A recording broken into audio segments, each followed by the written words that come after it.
കളമശ്ശേരി കഞ്ചാവ് കേസിൽ എസ്എഫ്ഐയെ ബോധപൂർവം ആക്രമിക്കാൻ ശ്രമിക്കുകയാണെന്ന് സംസ്ഥാന പ്രസിഡന്റ് വി.എസ്. സഞ്ജിത്ത്. കേസിൽ മുഖ്യപ്രതികളായി പിടിയിലായവർ കെ.എസ്.യു പ്രവർത്തകരാണ്. എന്നിട്ടും എസ്എഫ്ഐയെ ആക്രമിക്കാനാണ് ശ്രമിക്കുന്നത്. കേസിൽ അറസ്റ്റിലായ യൂണിയൻ ജനറൽ സെക്രട്ടറി അഭിരാജിനെ ഇന്നലെ പാർട്ടിയിൽ നിന്നും പുറത്താക്കിയെന്നും സഞ്ജീവ് മാധ്യമങ്ങളോട് പറഞ്ഞു. എസ്എഫ്ഐക്കെതിരെ എന്തും വിളിച്ചു പറയാനുള്ള പൊതുബോധ്യത്തിലാണ്.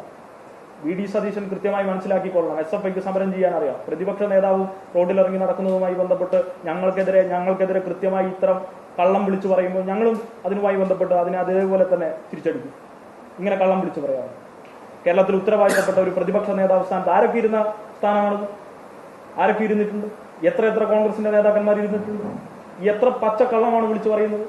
നിങ്ങൾ ചോദിച്ച ചോദ്യത്തിന് ഉത്തരം പറഞ്ഞു, എന്നിട്ട് ചോദ്യത്തിന് ഉത്തരം കൃത്യമായി പറയുന്നില്ല. അതല്ലേ ചോദിച്ച ചോദ്യത്തിന് എന്താ ഉത്തരം? ചോദിക്കുന്നുണ്ട്, ചോദ്യത്തിന് പല ഉത്തരം എന്താ കൊടുക്കുന്നത്? നിങ്ങൾ അത് കെ.എസ്.യുക്കാരോട് ചോദിക്കണം. കെ.എസ്.യുക്കാരോട് ചോദിച്ചാൽ എന്താ ഉത്തരം? ഇതിന് രാഷ്ട്രീയം കാണരുത്. അപ്പൊ എന്താ വിഷയം? രാഷ്ട്രീയം കണ്ട പ്രശ്നമാണെന്നേ. രാഷ്ട്രീയം കാണരുതെന്നും പറയുന്നു കെ.എസ്.യുവിന്റെ സംസ്ഥാന പ്രസിഡന്റ്. പറഞ്ഞില്ലേ? പറഞ്ഞല്ലോ.